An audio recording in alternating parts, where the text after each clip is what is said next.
Yuk jadi bagian dari dakwah kami. Dukung operasional dakwah dan sosial kami, raih pahala amal jariah yang terus mengalir sampai hari kiamat. Assalamualaikum warahmatullahi wabarakatuh. Alhamdulillah wassalatu wassalamu ala Rasulillah. Segala puji dan puja kehadirat Allah Subhanahu wa taala, juga salawat dan taslim kepada Nabi besar Muhammad sallallahu alaihi wa ala alihi wa sahbihi wasallam. Saudaraku seiman, kita akan melanjutkan bedah buku kita Minhajul Muslim, dan kita akan masuk insyaallah di materi ke-6 dari bab jual beli, yaitu masalah riba dan prakteknya. Tentu poin ini atau bahasan ini adalah sesuatu yang sangat penting, karena di era kita sekarang terlalu banyak kaum muslimin yang terjerumus dalam riba, dan mereka tidak coba untuk mempelajarinya atau tidak berupaya juga untuk melepaskan diri, kecuali sebagian kecil di antara mereka yang memang melihat bahwasanya sekarang kepepet, sudah akan kena denda, akan disita asetnya, baru kemudian mereka mau melepaskan diri dari masalah riba tersebut. Tapi di awal-awal mereka menganggap remeh semuanya, menganggap bisikan syaitan adalah sesuatu yang baik, dengan mengatakan misalnya pada diri mereka, nggak apa-apa, nanti toh bisa dibayar, cukup kok gaji saya, dan seterusnya. Padahal sebenarnya bukan masalah Anda mampu atau tidak mampu membayar cicilan Anda yang sedang menggunakan sistem riba. Tapi permasalahannya adalah di awal Anda sudah mengiyakan itu, berarti Anda telah terjerumus dalam dosa riba. Dan terlalu banyak ancaman-ancaman dalam syariat kita tentang masalah praktisi riba ini. Anda perlu renungi hadis Nabi SAW yang dihasankan oleh para ulama. 1 dirham riba lebih berat daripada 36 kali berzina. Saya ulangi, kata Nabi SAW, 1 dirham riba lebih berat daripada 36 kali berzina. Bayangkan Anda berzina dengan 36 orang yang berbeda-beda, dan itu saja sudah cukup untuk membuat pikiran dan mungkin beban yang sangat berat bagi seorang beriman. 1 kali saja berzina sudah beratnya luar biasa. Bagaimana kalau 36 kali berzina? Dan Nabi SAW memilih nilai yang paling rendah, yaitu 1 dirham. Kita anggap misalnya 1.000 rupiah. Itu lebih berat daripada 36 kali berzina. Dalam riwayat lain, 1 dirham riba itu lebih berat daripada menzinai atau setara dengan menzinai ibu sendiri. Itu luar biasa. Dalam bab zina itu, ya, yang paling tinggi, yang paling berat adalah berzina dengan mahram. Ibu sama anak, ayah sama anak, saudara sama saudari, tante sama ponakan. Ini adalah sesuatu atau di bab zina yang paling berat. Kalau seandainya zina secara umum, hukumnya adalah kalau mereka kepergok melakukan perbuatan zina sebelum menikah, hukumnya dicambuk 100 kali dan diasingkan 1 tahun. Kalau sudah menikah, ketahuan dikenal dengan muhsan, maka hukumnya dirajam, gitu kan, dihukum mati. Anda bisa bayangkan beratnya dosa zina itu. Nah, kalau orang berzina dengan mahram, maka walaupun belum menikah, hukumannya tetap dihukum mati. Itu beratnya hukuman zina gitu. Nah, 1 dirham riba itu seperti berzina dengan ibu sendiri, atau bahkan lebih berat daripada itu. Anda bisa bayangkan bagaimana bobot dosa ini. Tapi subhanallah, sangat sedikit di antara kaum muslimin yang mau menyadari masalah ini. Tetap aja mereka sibuk dengan bank konvensional mereka, kartu kredit mereka, yang jelas-jelas praktek riba. Ya. Dan terus saja dikatakan tidak masalah, ya, tidak mengapa, dan seterusnya. Dan akhirnya mereka anggap remeh, dan terjadilah hal-hal yang tidak diinginkan, dari penyakit, ya, dari ributnya rumah tangga, ya, dari segala macam hal-hal yang terjadi karena justru sebabnya adalah riba tersebut. Baik, kita akan insya Allah membaca apa yang ditulis oleh Syekh Abu Bakar Jazair rahimahullah berhubungan dengan bab riba ini, masuk dalam bab jual beli, dan beliau akan merincikan 2 jenis riba yang sudah masyhur dan akan kita bacakan insya Allah. Di poin A-nya, masalah riba dan prakteknya, beliau mengatakan ada angka 1 pengertian riba. Pengertian riba. Riba adalah penambahan sejumlah harta yang bersifat khusus. Ya. Penambahan harta yang bersifat khusus. Nanti akan lebih jelas ya. Dan riba terbagi menjadi 2 bagian. Ada riba fadl dan riba nasi'ah. Jadi ada 2 ini yang akan dirincikan oleh beliau. Kalau riba fadl, ya, adalah menjual suatu jenis barang yang di dalamnya dimungkinkan terjadinya riba dengan barang sejenis dengan jumlah yang lebih banyak. Jadi Anda membeli barang tapi dengan barang juga, cuma nilainya beda. Jenis barangnya sama. Dikasih contoh misalnya, menjual 1 kuintal gandum dengan 1/4 kuintal gandum. Ya, Anda jual beli gandum 1 kuintal dengan 1/4 kuintal gandum. Sama jenisnya, tapi beda nilainya. Ya, gitu. Kemudian juga 1 sa', 1 telapak tangan, biasanya disilakan dengan 1 sa', 1 sa' kurma dengan 1,5 sa' kurma. Atau 1 ons perak dengan 1 ons perak dan 1 dirham. Uang perak gitu. Ya. Maka ini dikenal dengan riba fadl. Ya. Karena produknya sama, tapi lebih nilainya. Salah satunya dilebihkan nilainya. Nah, ini tidak boleh. Kemudian yang kedua riba nasi'ah atau dikenal dengan kredit. Ya. Dan ini dibagi menjadi 2 bagian lagi. Ada riba jahiliyah, yaitu riba yang keharamannya telah dijelaskan oleh Allah SWT dalam firman-Nya dalam surah Al-Imran ayat 130 yang berbunyi a'udzubillahi minasyaitonirrajim ya ayyuhalladzina amanu la ta'kulu riba adha'afan mudha'afa. Hai orang beriman, janganlah kalian memakan riba dengan berlipat ganda. Hakikat riba nasi'ah bahwa seseorang memiliki hutang kepada orang lain hingga batas waktu tertentu. Misalnya Anda hutangkan 1 juta rupiah kepada seseorang. Lalu ketika jatuh tempo, orang itu berkata kepadanya, apakah kamu akan membayarnya atau aku akan menambahi hutangmu? Ya, jadi bisa saja dari awal dia mengutangkan, ini 1 juta utang ya, tapi kembalikan 1,100,000. Bisa dari awal akad begitu, maka sudah terjadi akad riba. Atau dia pinjamkan 1 juta, kemudian pada saat akan jatuh tempo, dia bilang sama orang tersebut, bayar on time, atau kalau tidak, kamu akan kena bunga. Nah ini akan yang banyak terjadi kan. Anda utang sama satu lembaga, ya, atau seseorang, lembaga ribawi misalnya, kemudian kalau Anda on time bayar, misalnya 1 bulan, maka Anda tidak kena bunga. Tapi kalau Anda telat sedikit akan kena bunga. Nah ini yang dimaksud dengan riba nasi'ah. Banyak orang mengatakan, saya kan tidak kena bunganya. Saya selalu cicil pakai kartu kredit on time. Baik, pertanyaan sederhana saudaraku seiman. Kalau seandainya Anda telat dari produk yang Anda beli, misalnya Anda cicil handphone, Anda cicil rice cooker, Anda cicil apa saja. Misalnya kan kartu kredit biasa ada katalognya. Anda sekarang cicil 0%. 1 juta Anda bayar. Baik, ini kan tidak ada ribanya Ustaz. Pertanyaan saya sini, kalau seandainya Anda cicil per bulan, misalnya 1 juta Anda ambil HP, ini contoh saja. HP ini harga 1 juta, Anda cicil 100.000 per bulan.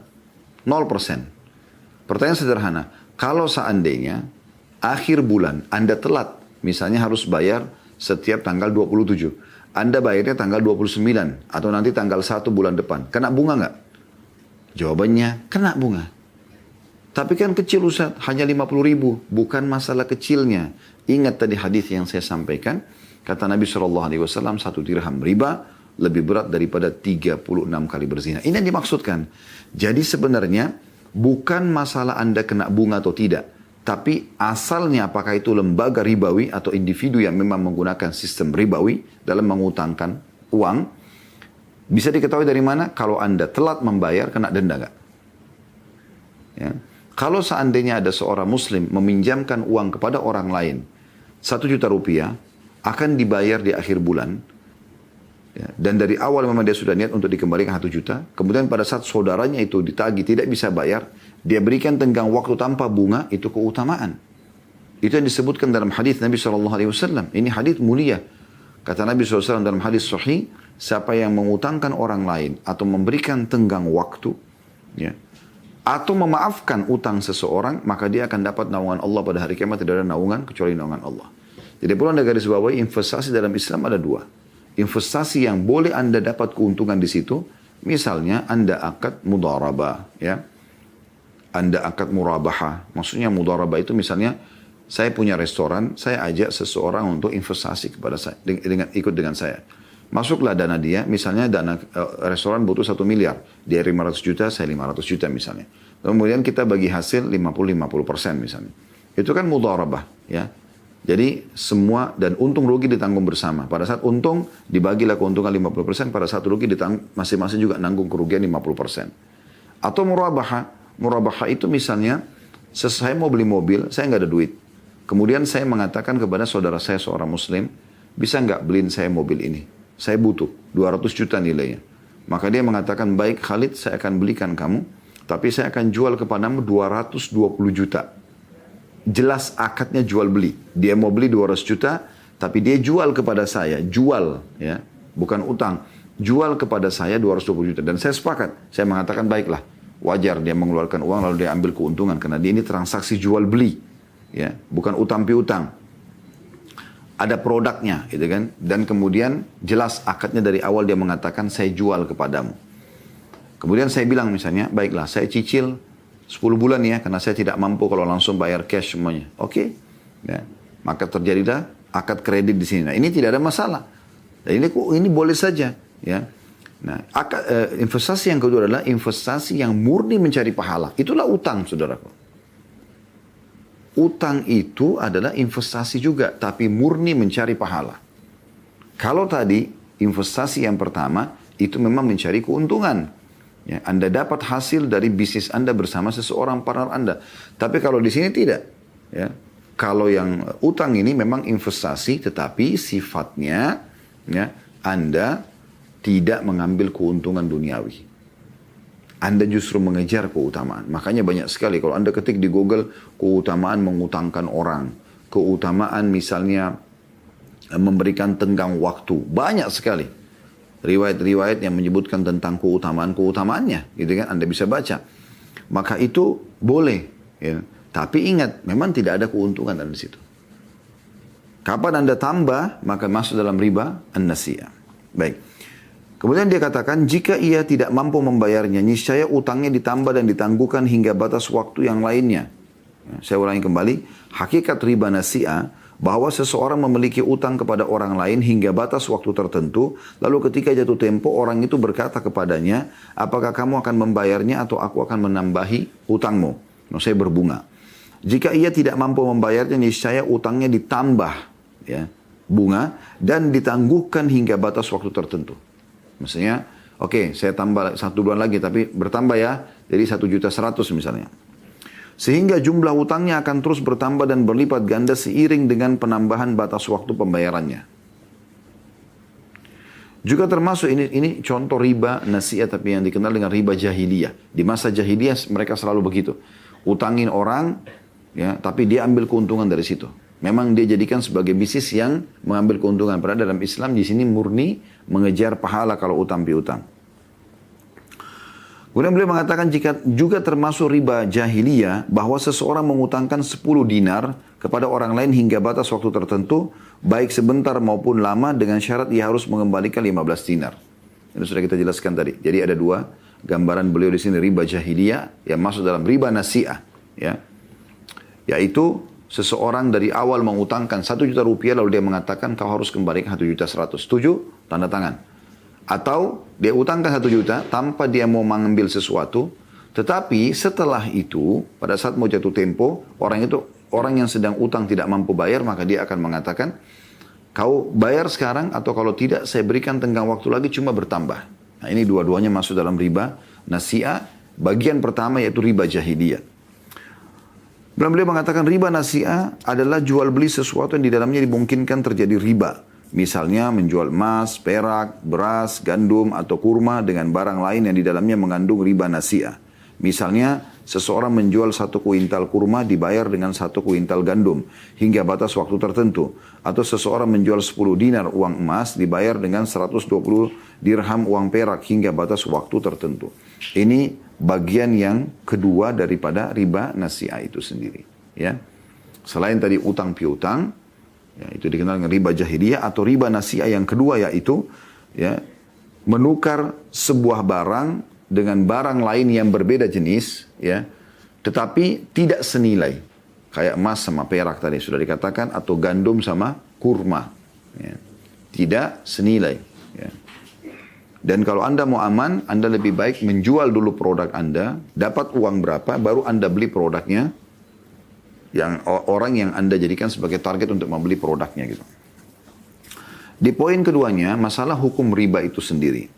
Riba diharamkan berdasarkan firman Allah Subhanahu wa taala dalam surah Al-Baqarah ayat 275 yang berbunyi a'udzubillahi minasyaitonirrajim wa halallahu al-bai'a wa harrama riba. Padahal Allah telah menghalalkan jual beli dan mengharamkan riba. Juga firman Allah Subhanahu wa taala dalam Al-Imran 130. A'udzu billahi minasyaitonir rajim. Ya ayyuhalladzina amanu la ta'kulu riba adha'afan mudha'afa. Hai orang beriman, janganlah kalian memakan riba dengan berlipat ganda. Apa makna berlipat ganda? Orang kalau sudah kena riba, teman-teman sekalian, itu akan berlipat ganda. Sulit sekali orang lepas dari riba itu. Ya. Anda perlu garis bawahi, teman-teman sekalian, utang itu dibolehkan dalam syariat Islam bagi orang yang tidak mampu. Bukan orang yang mampu lalu dia berhutang. Ya. Karena orang mampu dasarnya dia tidak boleh berhutang. Dia punya kemampuan. Masuk dalam umumnya sabda Nabi SAW, matlul ghani zulm.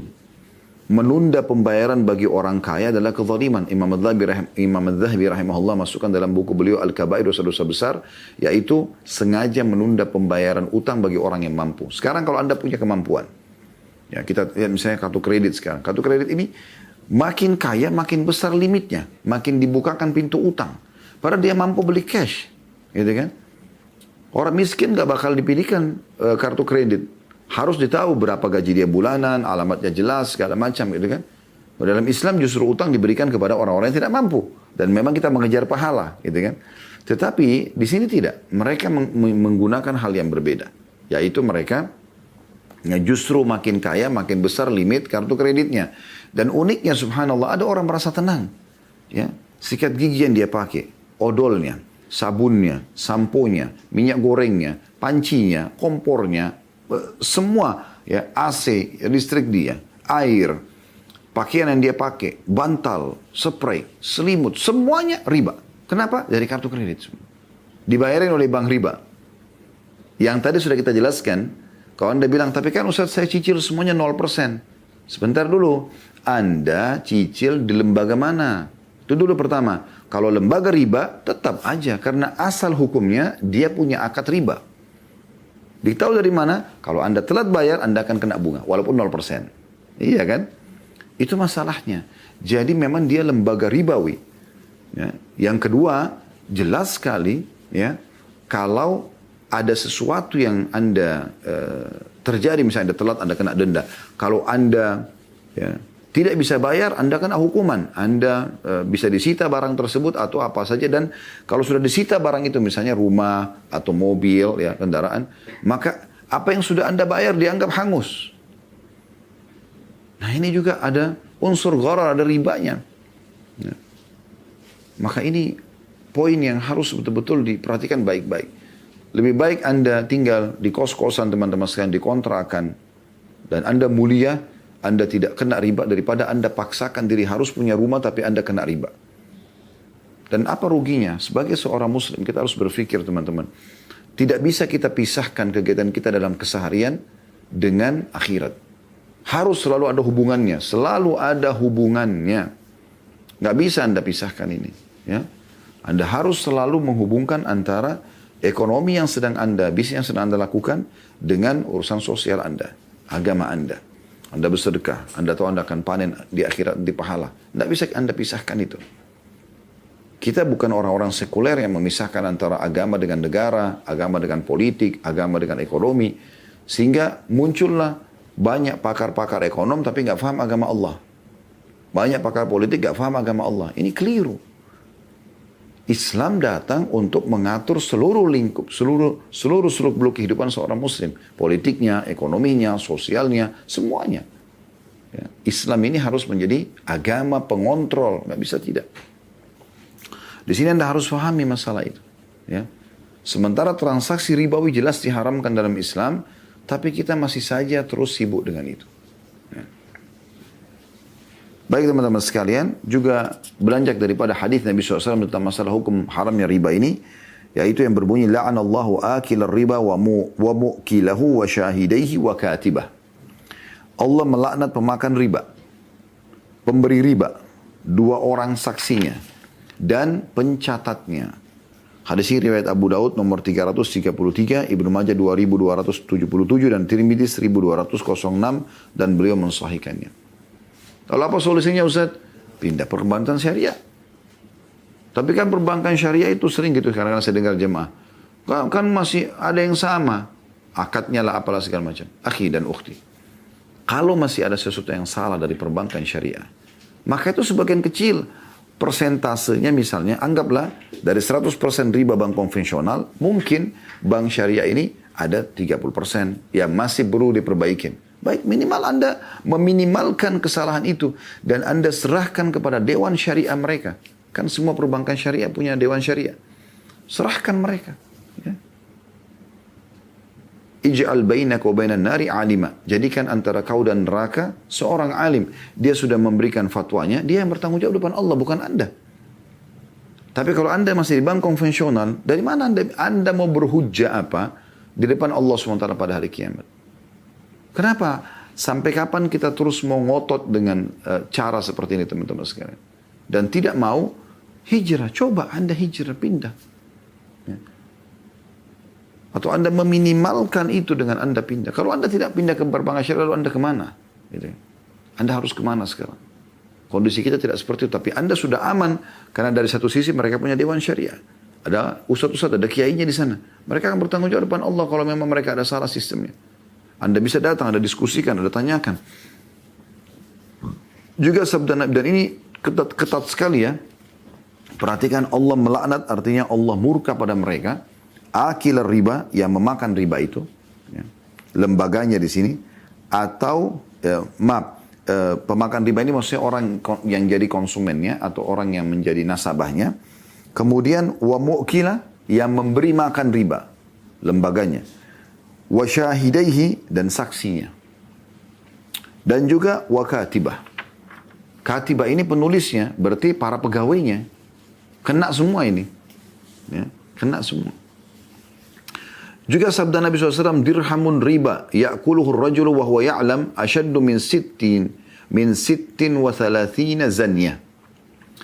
Satu dirham dari hasil riba yang dimakan oleh seseorang, sedangkan dia mengetahuinya, dosanya lebih berat daripada 36 kali berzina, sebagaimana sudah kita jelaskan tadi. Hadis ini ada putuan nomor 1349, diriwayatkan Ahmad nomor 21450, dan beliau mengatakan hadis ini adalah hadis yang sahih. Ya. Juga sabda Nabi SAW, Ar-riba 73 baban, aisaruha an yankiha ar-rajulu ummah, wa inna arba riba irdur rajul muslim. Riba itu ada 73 pintu, 73 tingkatan, level-levelnya. Di mana pintu yang paling ringannya, yang paling ringan nanti hukumannya pada depan Allah SWT hari kiamat, setara dengan dosa seseorang menikahi ibu kandungnya, zina sama ibu kandungnya. Itu paling rendahnya. Dan pintunya yang paling berat setara dengan dosa menodai kehormatan seorang muslim. Hadis ini diriwayatkan oleh Al-Hakim dan beliau mensahihkannya. Ya, tentu dalam hadis ini penutupannya sangat luar biasa ya. Kalau Anda menganggap sudah faham dosa riba itu berat, bahkan mengalahkan dosa zina, maka Anda mencoreng kehormatan muslim, gosipin dia, fitnah dia, adu domba dia, lebih berat lagi daripada ya, dosa riba itu. Karena level ke-73-nya yang paling beratnya, itu setara dosanya dengan mencoreng kehormatan seorang muslim. Nah, ini kan banyak sekali dianggap remeh di tengah-tengah masyarakat kita. Gosip itu menjadi sesuatu yang biasa, hot news kalau perlu, berita yang terbaru yang paling panas. Gosipin orang, angkat cerita aibnya orang. La haula wala quwata illa billah. Ini setara dengan level tertingginya riba, 73. Level ke-73-nya gitu. Level yang paling rendahnya, level satunya, ya, itu setara dengan berzina dengan ibu sendiri. La haula wa la quwata illa billah. Semoga Allah selamatkan kita. Juga sabda Nabi SAW, ijtanibus sab'al mubiqat. Jauhilah 7 dosa yang membinasakan. Membinasakan di dunia, membinasakan di akhirat. Di dunia tidak akan tentram, akan banyak cobaan Allah Subhanahu wa taala, ributnya rumah tangga, penyakit yang kronis dan segala macam hal. Dan di akhirat juga membinasakan. Siksanya lebih pedih di kuburan dan juga di akhirat. Lalu ditanyakan kepada beliau, ya Rasulullah, apa saja 7 dosa membinasakan itu? Lalu beliau mengatakan, asyirku billah. Yang paling pertama menyekutukan Allah. Syirik. Kedukun-dukun, berhenti ini. Ya. menganggap ada partner Allah subhanahu wa ta'ala, yang menurunkan hujan juga selain Allah, ada yang memberikan rezeki selain Allah, menyekutukan seperti orang-orang kafir Quraisy. Mereka yakin Allah ada, tapi mereka yakin juga kalau patung-patung itu punya kekuasaan seperti Allah, maka mereka juga mohon-mohon pada patung-patung tersebut. Dan betapa banyak terjadi di Indonesia, Allahul Musta'an. Semoga Allah selamatkan kita. Baru dalam sholat dia mengatakan, Iyyaka na'budu wa iyyaka nasta'in. Hanya kepadamu kami menyembah. Hanya kepadamu kami minta tolong. Selepas salam, minta dengan kuburan di sebelah masjidnya. Lalu mana statement anda tadi? Hanya kepadamu ya Allah, hanya kepadamu ya Allah. Makanya Imam Nawawi mengatakan rahimahullah, seorang ulama Syafi'i yang masyhur, saya heran dengan orang yang meminta-minta pada kuburan, padahal di dalam kuburan itu adalah manusia yang seperti dia, tapi sudah jadi tulang belulang. Bagaimana dia bisa nggak paham ini? Yang kedua, was-sihr. Sihir, teman-teman sekalian. Berhenti ke dukun ini, yang mereka namakan dirinya paranormal, ya, orang pintar. Ini penipuan, tidak boleh. Anda mau dapat jabatan, tidak usah ke dukun. Kenapa ke dukun? Kenapa nggak sholat tahajud? Kenapa nggak minta kepada Tuhan alam semesta? Nggak boleh ke dukun. Tinggalkan semua dukun ini. Perangi mereka, nggak boleh. Nggak boleh datangin, nggak boleh dibiarkan di tengah-tengah lingkungan kita, nggak boleh ini. Karena mereka bersekutu dengan syaitan, nggak boleh. Sihir, memisahkan antara suami istri. Ya, menyiksa orang lain dengan sihirnya dan segala macam hal. Yang ketiga, wa qatlun nafs allati haramallahu illa bil haqq, membunuh jiwa, ya, yang Allah telah haramkan kecuali dengan alasan yang benar. Apa itu alasan yang benar? Kalau misalnya Anda lagi jalan diserang oleh perampok, lalu Anda melawan. Nah, pada saat Anda melawan, Anda membunuh dia, itu lain. Sebagaimana dalam hadis lain kata Nabi SAW pada saat seorang sahabat bertanya, ya Rasulullah, bagaimana kalau ada perampok mau merampok harta saya? Kata Nabi SAW, lawan dia. Kata orang itu, bagaimana kalau saya terbunuh? Kata Nabi SAW, kau akan mati syahid. Bagaimana kalau aku membunuh dia? Tidak ada beban hukum padamu. Saya tidak berdosa kamu. Ini berbeda. Seorang wanita mau diperkosa, lalu dia melawan, dia ambil batu, dia pukul kepalanya si pelaku kriminal tersebut, lalu mati. Dia nggak berdosa sih, karena memang dia punya alasan untuk membela diri gitu. Ya. Tapi kalau hanya bunuh-bunuh diri tanpa sebab, maka ini termasuk ya, dosa yang membinasakan.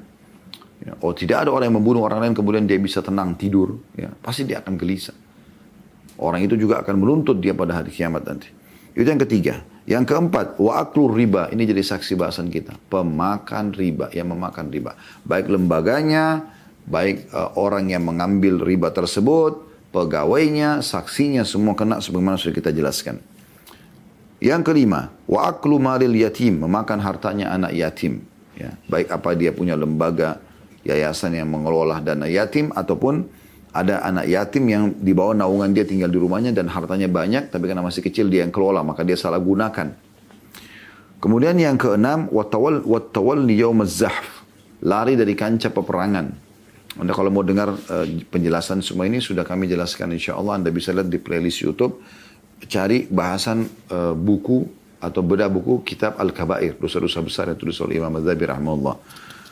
Kemudian yang terakhir adalah yang ketujuh, wa kadhful muhsanatil mu'minatil ghafilat, menuduh berzina wanita yang beriman serta lengah, maksudnya memfitnah mereka sehingga akhirnya mereka dikucilkan atau dihukum oleh masyarakat karena fitnah yang dibuat oleh orang ini. Ini adalah 7 dosa yang membinasakan. Saksi bahasan kita yang keempat yaitu memakan harta riba. Yang ketiga, hikmah diharamkannya riba. Di antara hikmah diharamkannya riba adalah sebagai tambahan atas hikmah-hikmah yang bersifat umum yang terkandung dalam tuntutan syariat, yaitu menguji keimanan seseorang dalam mentaati Allah. Jadi seperti Allah haramkan babi, Allah haramkan khamr, Allah haramkan zina, Allah haramkan riba, Allah haramkan sihir. Ini sebagai ujian. Patuh nggak sih kita? Gitu. Seperti Anda kalau kerja di perusahaan, pasti akan ada peraturan-peraturan yang kalau Anda langgar, Anda akan kena konsekuensi hukum. Baik dalam melaksanakan perintah Allah maupun dalam meninggalkan larangannya. Di antara hikmah tersebut adalah yang pertama, menjaga harta seorang muslim agar tidak dimakan dengan cara yang batil. Ini termasuk bagian daripada hikmah syariat. Jadi tidak boleh kita memakan harta seorang muslim. Ya. Dan Nabi SAW mengatakan pada saat di Haji Wada, ketahuilah sesungguhnya harta kalian, jiwa seorang muslim, ya, hartanya, kehormatannya, semua, darahnya semuanya haram. Ya. diharamkan. Kemudian yang kedua, mengarahkan seorang muslim agar menginvestasikan hartanya dalam sejumlah usaha yang bersih, yang jauh dari kecurangan dan penipuan. Serta terhindar dari segala tindakan yang menimbulkan kesengsaraan dan kebencian di antara kaum muslimin. Hal tersebut dilakukan dengan menginvestasikannya dalam bidang pertanian, industri, dan perdagangan yang sehat dan bersih. Ya apa adanya, real, bisnis sama-sama, untung rugi ditanggung bersama. Ya. Kemudian, poin ketiganya, menyumbat seluruh jalan yang membawa seorang muslim kepada tindakan memusuhi dan menyusahkan saudaranya sama muslim yang berakibat pada lahirnya celaan serta kebencian dari saudaranya. Ini umumnya, nantinya terjadi pertengkaran gitu. Yang keempat, menjauhkan seorang muslim dari perbuatan yang dapat membawanya kepada kebinasaan. Karena memakan harta riba itu merupakan kedurhakaan dan kezaliman. Sedangkan akibat dari kedurhakaan dan kezaliman adalah penderitaan. Sebagaimana Allah SWT berfirman, surah Yunus ayat 23, A'udzu billahi minasyaitonir rajim, ya ayuhan nasu innama bagyukum ala anfusikum. Hai manusia, sungguhnya bencana kezaliman kalian akan menimpa diri kalian sendiri. Ya, akan menimpa diri kalian sendiri. Anda pernah dengar ya berapa kali orang diangkat dalam media-media kita karena dia riba, ya. Terus riba, dia pamer mobilnya yang mewah, dia bangga dengan rumahnya yang besar. Terakhir nggak bisa bayar, disita semuanya. Akhirnya terbengkalai. Apakah dia masih hidup, ya, atau sampai di penjara misalnya, keluarganya terbengkalai, atau dia sudah meninggal lalu ahli warisnya tidak mendapatkan apa-apa. Saya pernah ditanya oleh seorang ibu pada saat di majelis kami itu di meja-meja taklim disampaikan masalah itu ya. Biasanya kalau ibu-ibu melalui kertas terus membahasakan kalau saya tidak beli rumah sekarang maka saya tidak akan pernah punya rumah. Saya bilang itu kan persepsi ibu. Ya. Kenapa ibu menanamkan begitu? Saya sendiri mengalami, saya dulu tidak punya rumah sama sekali. Alhamdulillah. Dengan kita coba bersabar, kita coba kumpulin uang pelan-pelan dari yang halal. Dan saya pernah mengajak beberapa orang jamaah. Saya katakan ini rumah saya mau beli, Anda bisa nggak belikan saya dan saya cicil. Boleh dengan sistem utang, ya, qard hasan maksudnya, yang dimaksud adalah pinjaman yang mengejar pahala, atau Anda mau sistem murabaha. Anda beli rumah ini, jual sama saya dengan keuntungan. Dan alhamdulillah, Masya Allah, Allah mudahkan. Ada orang-orang jazahumullahu khairan. Semoga Allah balas mereka dengan kebaikan. Dan saya yakin, ya, setelah rumah itu kami pakai dengan keluarga, maka mereka akan terus pahalanya berjalan. Karena mereka ternyata mengutangkan kami tanpa minta keuntungan, Masya Allah. Ya, dan itu bisa. Ini hitungan beberapa waktu yang lalu saja kita tidak punya. Dan alhamdulillah beberapa tahun setelah itu kita jadi punya gitu. Ya. Bersabar sedikit akhi dan ukhti dalam keadaan kita. Kenapa harus paksakan diri? Kenapa harus merasa tidak enak dengan masyarakat atau komunitas kita di sekitar kita? Kalau kita pakai kendaraan yang biasa, ya, sementara memang itu kemampuan kita.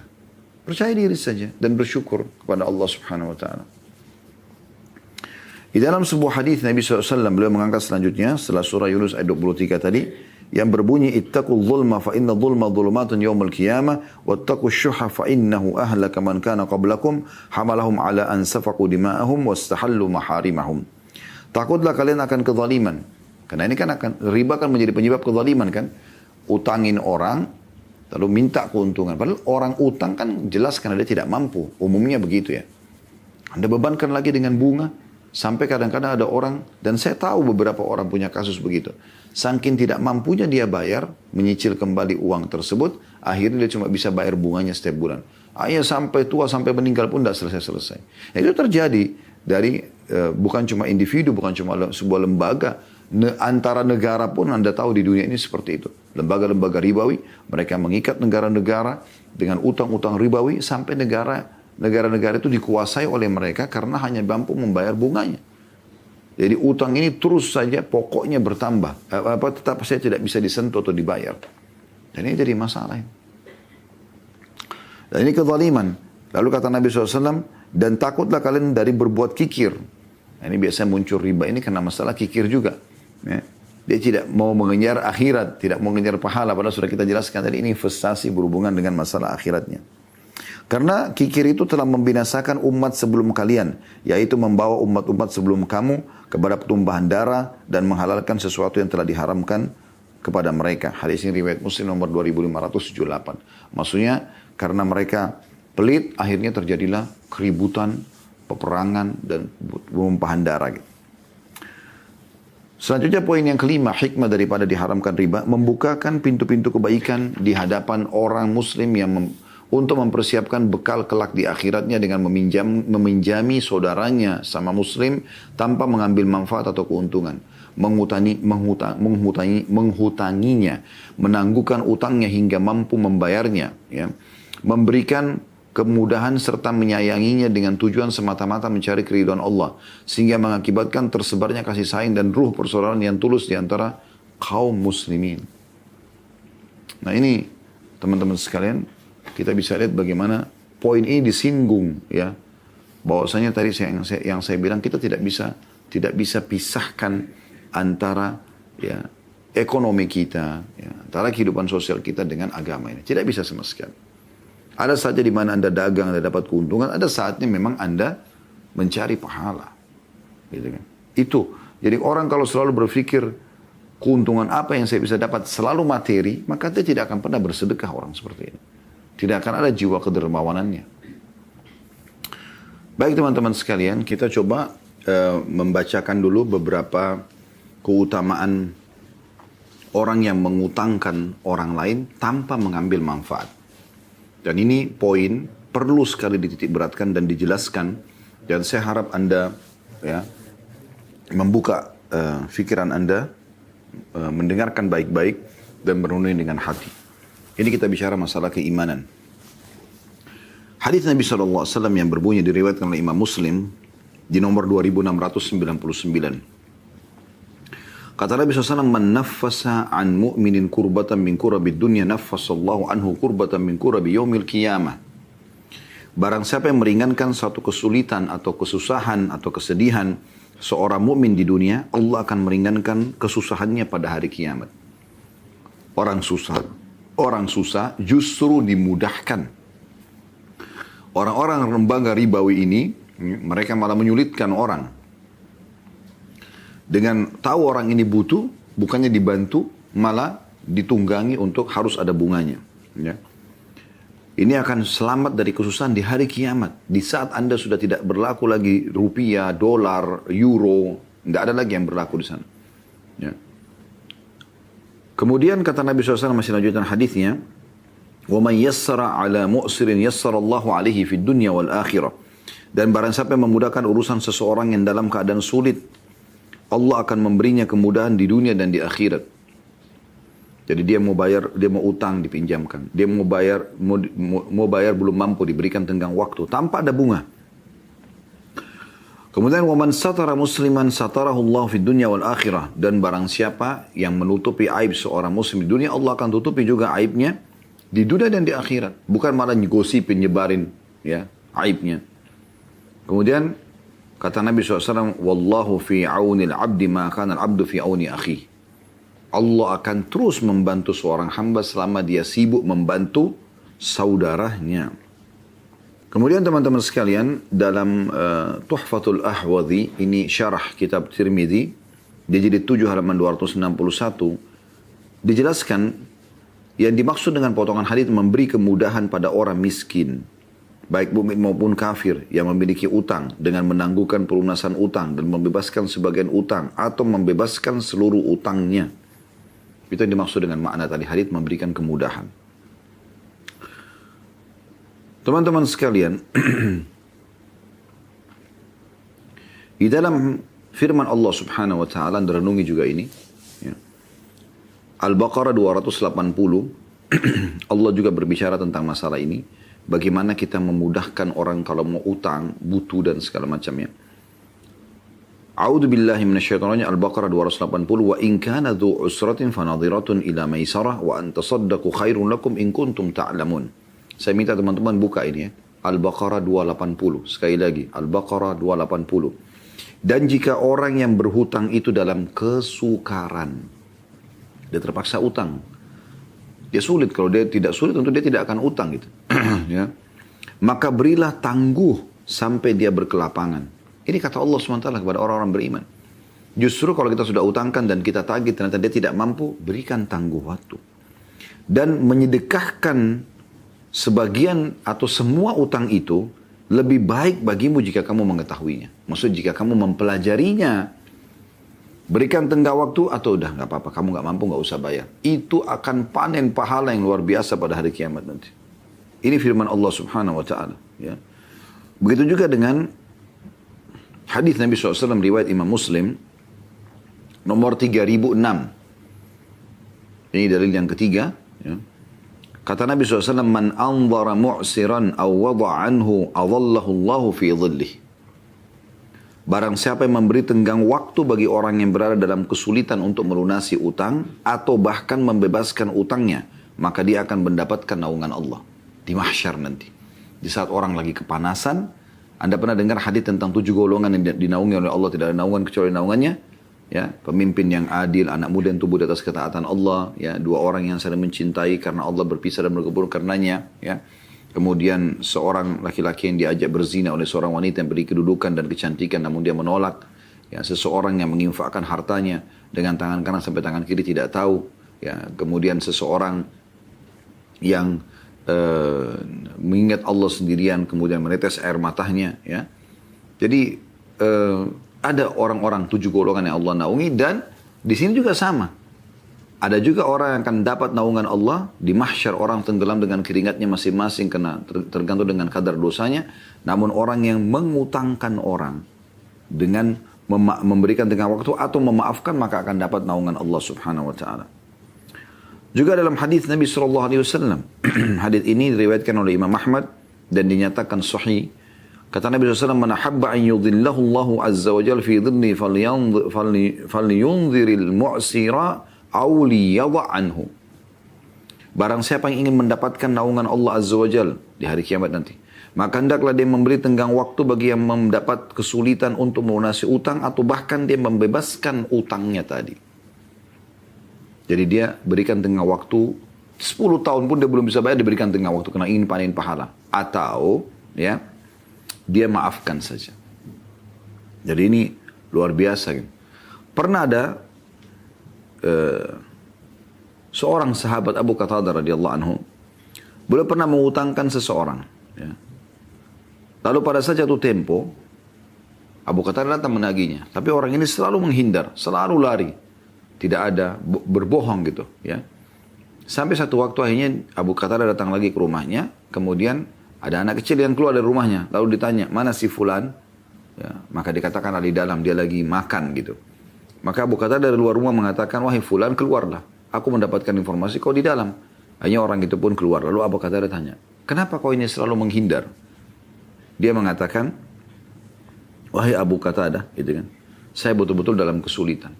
Saya tidak bisa membayar dan saya tidak enak ketemu sama anda gitu. Maka Abu Qatadah cuma tanya, apa betul kau dalam kesulitan? Dia mengatakan iya sambil menangis. Maka Abu Qatadah langsung mengatakan, aku telah mendengarkan Rasulullah SAW bersabda, man naffasa an gharimihi aw maha anhu kana fi dhillil arsy yaumal qiyamah. Barang siapa yang memberikan keringanan pada orang yang berutang padanya atau bahkan membebaskan utangnya. Keringanan, ya, berikan tengah waktu atau membebaskan utangnya, maka dia akan mendapatkan naungan arsy di hari kiamat nanti. La ilaha illallah. Keutamaan-keutamaan seperti ini luput dari lembaga-lembaga ribawi. Dari orang muslim yang sibuk mengutangkan untuk riba. Ya. Kemudian juga dari Sulaiman bin Buraidah, dari ayahnya. Man andhara mu'siran falahu bikulli yawmin sadaqa qabla an yahilla ad-dain. Fa idha halla ad-daina fa andharahu kana lahu bikulli yawmin mithlahu sadaqa. Barang sampai memberikan tenggang waktu, ini hadis yang sahih. Ya. Kata Nabi SAW, ya. Barang siapa yang memberikan tenggang waktu pada orang yang berada dalam kesulitan. Dia mau bayar utang gak mampu. Maka setiap hari sebelum batas waktu pelunasan. Dia utangkan orang. Sebelum batas pelunasan. Misalnya 1 bulan nih.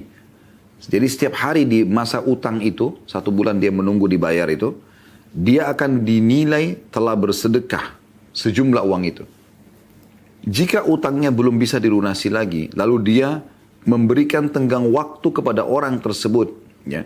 Setelah jatuh tempo, maka setiap harinya dia akan dinilai telah bersedekah 2 kali lipat nilai piutangnya. Hadis riwayat Ahmad, Abu Ya'la, Ibnu Majah, At-Tabarani, Al-Hakim, Al-Baihaqi, Dan Syekh Albani mengatakan dalam sisa hadis sahih di nomor 86 dengan ini adalah hadis yang sahih. Luar biasa gitu. Coba renungi begini teman-teman. Saya misalnya mengutangkan kepada seseorang 10 juta rupiah. Awal Januari. Kan kita di Januari ini contoh saja. Dia janji saya akan bayar akhir Januari, tanggal 31 Januari. Setiap harinya saya seperti bersedekah 10 juta. Coba Anda bayangkan. Investasi 10 juta tapi nilai balasannya di sisi Allah ya 10 juta kali 31, 310 juta. Pertanyaan sederhana, apakah Anda akan bersedekah sejumlah ini? Belum tentu kan? Nah sekarang dengan 10 juta saja Anda utangkan dan cuman ini pintunya, Anda akan dapat ya setiap hari sedekah sejumlah itu. Belum lagi ada hadis Nabi SAW yang lain, setiap amal soleh akan dilipatkan kami menjadi 10 pahala. Dalam firman Allah SWT juga berbunyi itu. Man ja'a bil hasanati falahu asyru amsalihha. Siapa yang melakukan satu perbuatan baik maka Allah akan lipat gandakan menjadi 10 kali lipat. Artinya 10 juta tadi ya seakan-akan dia bersedekah setiap harinya 10 juta kali 31 hari berarti kan 310 juta. Dikali 10 3 miliar 100 juta. Investasinya 10 juta. Belum selesai teman-teman. Dalam hadis ini dijelaskan, kalau jatuh tempo, misalnya akhir Januari kita nagih, dia nggak bisa bayar. Kita berikan lagi dia tenggang waktu, maka kita akan mendapatkan perharinya double 20 juta per hari. Berarti, 1 bulan lagi kalau misalnya pun 30 hari misalnya, berarti kan 300 juta ya. Berarti 600 juta karena double. Plus dikali 10 pahala 6 miliar. Luar biasa gitu. Bagaimana kalau seseorang, ini kita baru bicara sebulan 2 bulan. Bagaimana kalau ada orang yang sudah punya utang sama orang atau punya piutang sama orang lain sudah 10 tahun belum dibayar-bayar. Itu luar biasa. Renungi ini teman-teman sekalian. Jadi jangan selalu sibuk dengan mencari keuntungan dari situ. Dan disebutkan dalam hadis Bukhari nomor 2078 bahwasanya kana tajiran yudayilun nas. Dulu ada seorang pedagang yang suka memberikan pinjaman kata Nabi SAW kepada orang lain. Fa idza ra'a mu'siran qala li fityanihi tajawazu anhu. Kalau dia lihat seseorang yang sulit maka dia mengatakan pada penagihnya, udah maafin aja. La'alla Allahu an yatajawaza anna fatajawaza Allahu an. Lalu dengan perbuatan itu Allah pun memaafkan dia pada hari kiamat nanti. Ya. Dan ini satu hal yang luar biasa dan masih sekian banyak ya contoh-contoh dalil tentang masalah ini dan Anda bisa melihat insya Allah. Sebagaimana saya katakan tadi di Google Anda ketik keutamaan mengutangkan orang misalnya, Anda akan temukan dalil lebih banyak dari apa yang telah kami sebutkan tadi. Allahu a'lam. Karena melihat waktu teman-teman sekalian, apa yang saya janjikan tadi di poin keempat tentang masalah hukum-hukum yang berkaitan dengan riba, kita akan tunda di pertemuan akan datang insya Allah.